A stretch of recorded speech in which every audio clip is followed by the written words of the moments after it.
Yeah. You know what the Pharisees said? No. He casteth out devils through the prince of the devils. And Jesus went about all the cities and villages, teaching in their synagogues and preaching the gospel of the kingdom and healing every sickness and every disease among the people. But when he saw the multitudes, he was moved with compassion on them because they fainted and were scattered abroad as sheep having no shepherd.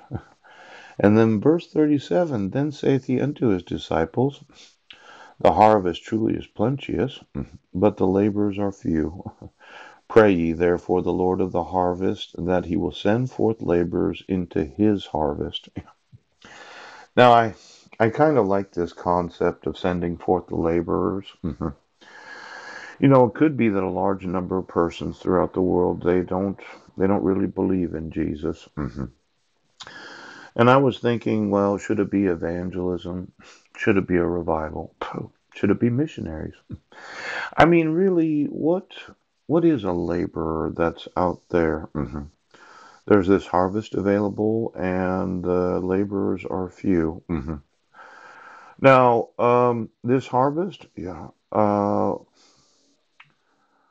somewhat confusing, really. I mean, what should it be? Should it be the teachers or the pastors or the evangelists or the prophets or the apostles? Should it be the missionaries or the intercessors? I mean, exactly what part of the laboring in Christianity is he talking about, or is it all the parts?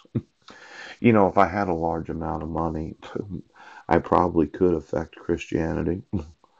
I'm a revivalist. I like the idea of standing on the stage and having people walk up that are blind and having them see. You don't think that, are you going to obstruct my rights today? See, it's possible that I have a large amount of wealth. Yeah. It could be the water in the state of Arizona. It could be the land in the Clallam County. Yes.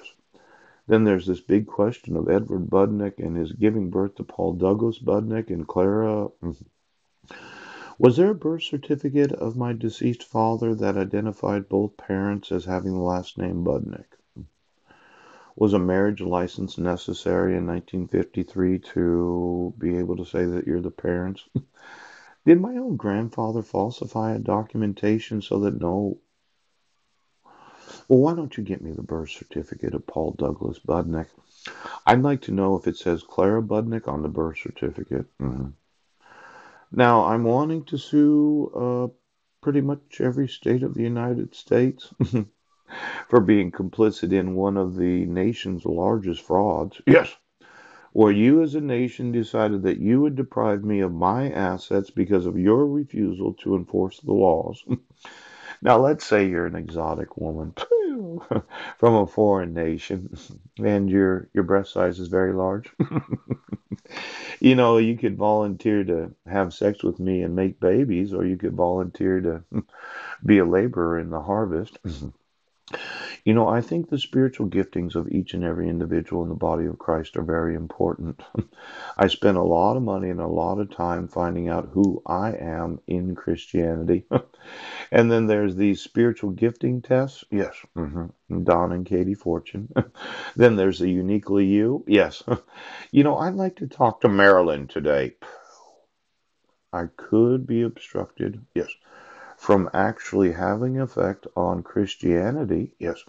And the number of individuals that might, yes, actually convert to Christianity because of the influence of myself and my money. Boom! Now I know it's probably going to involve some testing on your part. Not only will I have your natural profile if you wanted to be an employee of the office, yes, I know what your strengths are. I'd have your spiritual profile and I know what your supernatural ability is. Yes. Then I'd have your sexuality profile. I'd know what you would do and what you wouldn't do.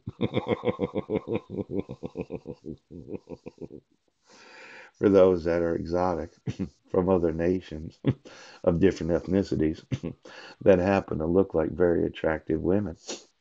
Now, I know, I know. It's a triple, yes, evaluation of your individual person. See, Well, I'm not necessarily a fan of my own thoughts. They happen to be my thoughts. Do you ever feel like you're conceited in thinking the way that you do?